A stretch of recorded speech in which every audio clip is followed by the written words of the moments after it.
2024 సార్వత్రిక ఎన్నికల్లో ఆంధ్రప్రదేశ్ రాష్ట్రంలోని ప్రజలు ఎన్నో ఆశలతో కొత్త ప్రభుత్వాన్ని ఏర్పాటు చేసుకొని, ఈ ప్రభుత్వం అయితే గత ప్రభుత్వం కంటే ఎక్కువగా మమ్మల్ని ఆదుకుంటుంది అని చెప్పేసి ప్రభుత్వాన్ని మార్చడం జరిగింది.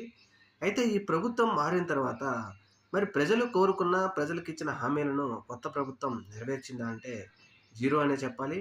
వారు ఇచ్చిన హామీల్లో, పేద ప్రజలకిచ్చిన హామీలలో పెన్షన్ పెంచడం ఒక్కటి తప్పితే మిగతా ఏ ఒక్కటి కూడా పేద ప్రజలకు, ముఖ్యమైన వాటిలో ఏ ఒక్కటి కూడా ప్రజలకు చేసింది లేదు. దీని మీదే ప్రజలు చాలా వరకు ఆందోళన చెందుతున్నారు. 100 రోజుల పరిపాలన పూర్తి చేసుకున్న తెలుగుదేశం ప్రభుత్వం మరి పేద ప్రజలకు ఎటువంటి న్యాయం చేయగలిగింది?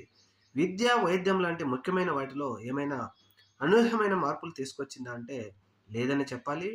మరి వారికిచ్చిన, పేద ప్రజలకిచ్చినటువంటి హామీలలో ఏ ఒక్కటి కూడా 100 రోజుల్లో తెలుగుదేశం ప్రభుత్వం నెరవేర్చలేదు.